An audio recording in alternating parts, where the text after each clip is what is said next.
The Steagles was the team created by the temporary merger of Pennsylvania's two National Football League teams, the Pittsburgh Steelers and the Philadelphia Eagles, during the 1943 season.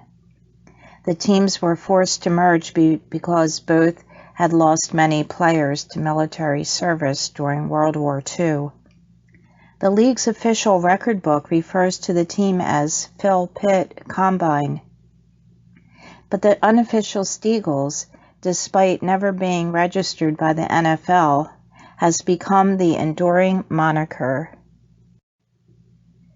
America entered World War II on December 7, 1941, with the attack on Pearl Harbor. Most of the young men who were of the age to play professional football were also of the age to fight for their country. 600 NFL players joined the armed forces. Feeling that the country now at war still needed entertainment and sports as a much-needed diversion, President Franklin D. Roosevelt issued an inspirational message focused on the importance of Major League Baseball to Americans' morale. He made no mention of football during that address, as baseball far surpassed football in popularity at the time. However, at its 1943 annual spring meeting, the NFL decided to follow baseball's lead and continue play.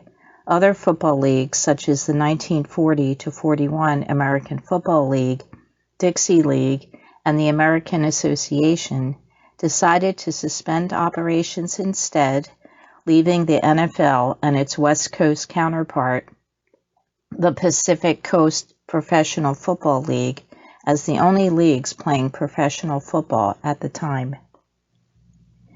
The young men who remained in the States to play football were mostly those who were deferred from the draft.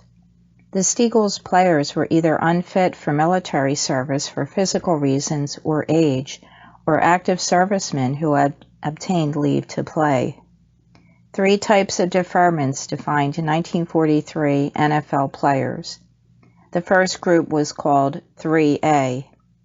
If a man had persons dependent on him for support, the draft board would not make him a priority. The government later defined a man classified 3A as a married father whose children or child was born or conceived prior to the attack on Pearl Harbor. The cutoff date for birth was September 15, 1942, precisely 9 months and 1 week after Pearl Harbor.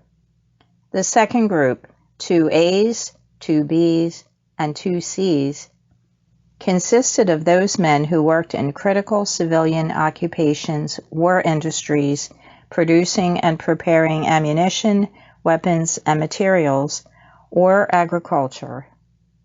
The third group, 4Fs, were these deemed unfit due to ailments such as chronic ulcers, improperly healed injuries, defects of the extremities, bad hearing, and partial blindness.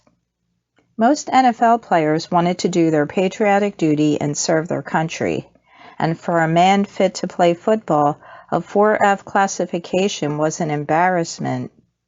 One Steagle and future Hall of Famer Bill Hewitt quit in the middle of the season. He could not take the ridicule and subsequent guilt feelings anymore. Hewitt was good enough to be inducted into the Pro Football Hall of Fame in 1971. However, the players were not making the decisions on who could or could not fight. Many men could lead normal lives and even play football, but the military had deemed them unfit. Numerous NFL players in 1943 had medical problems that kept them out of the military. Tony Bova, the Steagles' leading receiver with 17 receptions, was blind in one eye and partially blind in the other. Steagles guard Ed Michaels was nearly deaf, and center Ray Graves was deaf in one ear. One starting defensive end was blind in one eye and nearly legally blind in the other. The Steagles' tailback John Butler made his first start one day after being classified 4F by his draft board for poor eyesight and bad knees. As the season got underway, fans and newspapers began calling the team the Steagles, a combination of Steelers and Eagles. It had a nice ring to it and was fair to both cities. Steagles eventually became the common name used for the team throughout most of the country, except in Philadelphia, where the writers and even the team insisted on being called the Philadelphia Eagles. Chet Smith, the sports editor of the Pittsburgh Press, was initially the one who wrote in a column the moniker Steagles for the merged team, and according to the Pittsburgh Post-Gazette. In the film The Steagle, starring Richard Benjamin, takes its name from the Steagles football team. In the opening scene, the protagonist of the film, a bookish college professor, explains the history and meaning of the term to a pair of loudly arguing sports fans on a commuter train and draws an admiring look from an attractive woman who is a fellow passenger.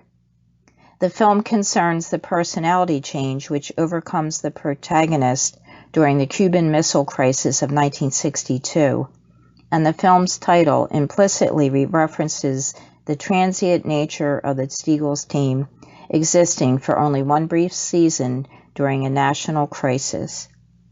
Thank you for watching my video. Please subscribe to my channel and hit the notification bell so you can be notified of any new videos that I upload. I really appreciate that you're here. I hope you'll come back next time. Have a great day.